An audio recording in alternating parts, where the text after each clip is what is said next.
सोचिए आपने अपने बच्चों को अमेरिका भेजा, उसने लाखों रुपए खर्च करके पढ़ाई की, फिर मेहनत करके H1B वीज़ा हासिल किया और एक बड़ी टेक कंपनी में नौकरी भी मिल गई। दूसरी तरफ आपने विदेश में सालों की कमाई से भारत में 2-3 प्रॉपर्टी खरीदी ताकि भविष्य सुरक्षित हो। लेकिन अब अचानक एक खबर आती है कि अमेरिका में भारतीय इंजीनियरों की नौकरी खतरे में है और दूसरी खबर कहती है कि लगभग हर दूसरा एनआरआई भारत में अपनी प्रॉपर्टी बेचने की सोच रहा है।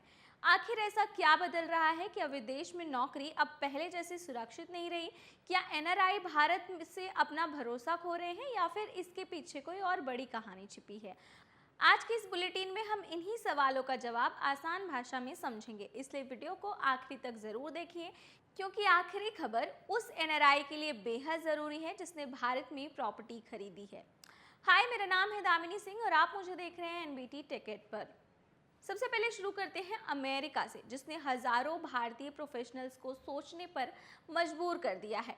वो क्यों, ये भी आपको बताती हूँ। कल्पना कीजिए कि आप कई सालों से अमेरिका में काम कर रहे हैं, आपने वहाँ अपना अच्छा खासा करियर बना लिया, टैक्स भरा, परिवार बसाया और आपको लगता है कि अब सब कुछ स्थिर है। लेकिन एक दिन ऑफिस से अचानक कॉल आता है और आपको बताया जाता है कि आपका प्रोजेक्ट अब अमेरिका में नहीं चलेगा, कंपनी वहाँ रहेगी नहीं और काम भी वही रहेगा, लेकिन पूरा प्रोजेक्ट भारत शिफ्ट किया जा रहा है। यानी आपकी नौकरी खत्म की जा रही है। अब आपको अमेरिका छोड़कर वापस लौटना होगा। यह कहानी हाल ही में एक भारतीय एआई इंजीनियर के साथ हुई। रिपोर्ट के मुताबिक वह H1B वीज़ा पर अमेरिका में काम कर रहे थे, लेकिन उनकी कंपनी ने लागत कम करने के लिए प्रोजेक्ट भारत ट्रांसफ़र कर दिया। नतीजा ये हुआ कि उनकी नौकरी चली गई। H1B वीज़ा से जुड़ी शर्तों की वजह से उन्हें अमेरिका छोड़ने की तैयारी करनी पड़ी। लेकिन अब सबसे बड़ा सवाल ये नहीं है कि एक इंजीनियर की नौकरी चली गई। असली सवाल तो ये है कि क्या आने वाले समय में और भी इंडियन प्रोफेशनल्स ऐसी स्थिति का सामना कर सकते हैं। तो देखिए, पिछले कुछ सालों में आर्टिफिशियल इंटेलिजेंस, ऑटोमेशन और ग्लोबल कॉस्ट कटिंग की वजह से बड़ी बड़ी टेक कंपनियां अपने बिजनेस मॉडल बदल चुकी हैं। अब कंपनियां वहां काम करना चाहती हैं जहां कम खर्चे में अच्छी इंजीनियर्स मिल जाएं। भारत इस मामले में दुनिया के सबसे बड़े टेक हब्स में से एक बन चुका है, इसलिए कई कंपनियां अमेरिका में चल रहे कुछ प्रोजेक्ट्स को भारत, पोलैंड, वियतनाम और दूसरे देशों में शिफ्ट कर रही है। इसका मतलब ये बिल्कुल नहीं है कि H1B कर्मचारियों की नौकरी खतरे में है, लेकिन इतना ज़रूर है कि अब सिर्फ अमेरिका पहुंच जाना ही करियर की गारंटी नहीं है। आज के समय में लगातार नई स्किल सीखना और बदलती टेक्नोलॉजी के साथ खुद को अपडेटेड रखना पहले से काफ़ी ज़्यादा ज़रूरी हो गया है। और ये कहानी हमें यही सिखाती है कि अगर आप विदेश में रह रहे हैं तो सिर्फ वीज़ा आपके लिए आपकी सबसे बड़ी सुरक्षा नहीं है, बल्कि आपकी स्किल्स और अनुभव बदलते समय के साथ खुद को ढालने की क्षमता भी आपकी असली ताकत है। अब बढ़ते हैं हमारी दूसरी खबर की तरफ।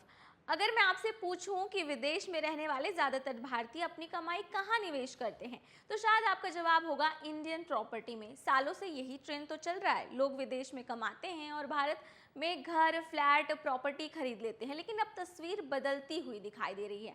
हाल ही में एक रिपोर्ट अब अगर ताज़ा आंकड़ों को देखें तो करीब 46% एनआरआई प्रॉपर्टी ओनर्स भारत में अपनी कुछ प्रॉपर्टी या पूरी प्रॉपर्टी बेचने पर विचार कर रहे हैं। वहीं लगभग 26% लोग अगले 6 महीने के अंदर प्रॉपर्टी को बेचने की योजना बना रहे हैं। पहली नज़र में ये सारी चीज़ें सुनकर ऐसा लग रहा था कि शायद एनआरआई अब भारत में इन्वेस्ट नहीं करना चाहते, लेकिन अगर आप भी ऐसा सोच रहे हैं तो ज़रा रुकिए, क्योंकि ऐसा नहीं है। कहानी प्रॉपर्टी छोड़ने की नहीं है, बल्कि निवेश की सोच को बदलने की है। पहले ज़्यादातर एनआरआई का मानना था कि सबसे सुरक्षित निवेश सिर्फ ज़मीन और मकान है, लेकिन अब नई पीढ़ी के एनआरआई चाहते हैं कि उनका पैसा सिर्फ एक जगह ना फंसे, इसलिए अब वो अपने इन्वेस्टमेंट पोर्टफोलियो को बैलेंस कर रहे हैं। यानी अगर किसी के पास 3-4 प्रॉपर्टी है, उनमें से कोई अच्छा रिटर्न नहीं दे रही है, तो उसे बेचकर mutual funds, global funds, stock market, commercial assist या फिर दूसरे फाइनेंशियल प्रोडक्ट्स में लगाया जा रहा है। आसान भाषा में कहें तो पहले एनआरआई सिर्फ प्रॉपर्टी ओनर बनना चाहते थे, लेकिन अब वो स्मार्ट इन्वेस्टर बनना चाहते हैं। इसका मतलब ये भी बिल्कुल नहीं है कि भारत का रियल एस्टेट मार्केट कमज़ोर हो गया है, ऐसा बिल्कुल नहीं है। असलियत इससे बिल्कुल उल्टा है। भारत आज भी दुनिया के सबसे तेज़ी से बढ़ रहे रियल एस्टेट मार्केट में शामिल है। बड़े शहरों में हाउसिंग डिमांड बनी हुई है, इंफ्रास्ट्रक्चर तेजी से बढ़ रहा है और एनआरआई आज भी भारत को एक मजबूत इन्वेस्टमेंट डेस्टिनेशन मानते हैं। फर्क सिर्फ इतना है कि इन्वेस्टमेंट के डिसीजन भावनाओं से नहीं बल्कि डेटा को देखकर और ग्रोथ को देखकर लिया जाता है। लोग फ्यूचर ग्रोथ, लिक्विडिटी और रिटर्न और ऑन इन्वेस्टमेंट को ध्यान में रखकर फैसला ले रहे हैं। यही फाइनेंशियल प्लानिंग की असली पहचान है। अब बात करते हैं आज की तीसरी और काफ़ी इम्पॉर्टेंट खबर की। अगर आपने विदेश में रहकर भारत में कोई अंडर कंस्ट्रक्शन फ्लैट खरीदा है या भविष्य में खरीदने की प्लानिंग कर रहे हैं, योजना बना रहे हैं, तो अगले कुछ मिनट आपके लाखों रुपए बचा सकता है। ज़रा सोचिए, आपने साल 2020 में भारत में एक फ्लैट बुक किया, बिल्डर ने आपको अलॉटमेंट लेटर दिया, आपने अगले 3-4 साल तक आराम से किस्तें भरते रहे। फिर 2024 में फ्लैट का पोजीशन मिला और 2026 में आपने उसे अच्छे मुनाफे के लिए बेच दिया। अब जब इनकम टैक्स रिटर्न भरने की बारी आई तो आपके सीए ने आपसे सवाल किया कि परचेज डेट कौन सी लिखनी है।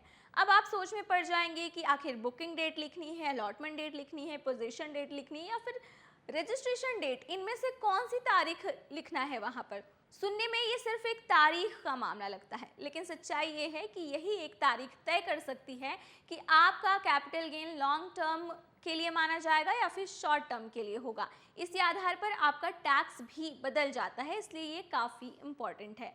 हाल ही में इस सब्जेक्ट पर एक इम्पॉर्टेंट रिपोर्ट भी सामने आई थी जिसमें बताया गया था कि अंडर कंस्ट्रक्शन प्रॉपर्टी के मामलों में सबसे ज़्यादा विवाद इसी बात को लेकर होता है कि होल्डिंग पीरियड की शुरुआत आखिर किस तारीख से मानी जा रही है।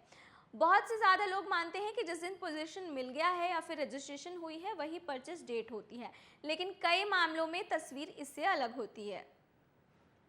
देखिए, अंडर कंस्ट्रक्शन प्रॉपर्टी में एक नहीं बल्कि कई महत्वपूर्ण तारीखें होती हैं। सबसे पहले बुकिंग होती है और फिर बिल्डर अलॉटमेंट लेटर जारी करता है, उसके बाद बिल्डर बायर एग्रीमेंट होता है, फिर कई साल कंस्ट्रक्शन चलता है, उसके बाद पोजीशन मिलता है और आखिर में रजिस्ट्रेशन होता है। अब सवाल ये है कि इनमें से सबसे ज़्यादा महत्व किसे मिलता है। यहीं पर कई लोग सबसे बड़ी गलती कर जाते हैं। टैक्स एक्सपर्ट बताते हैं कि कई मामलों में अगर अलॉटमेंट लेटर के जरिए खरीदार को उस प्रॉपर्टी का अधिकार मिल चुका है और उसने भुगतान शुरू कर दिया है तो होल्डिंग पीरियड की गणना के लिए अलॉटमेंट डेट को महत्व दिया जा सकता है।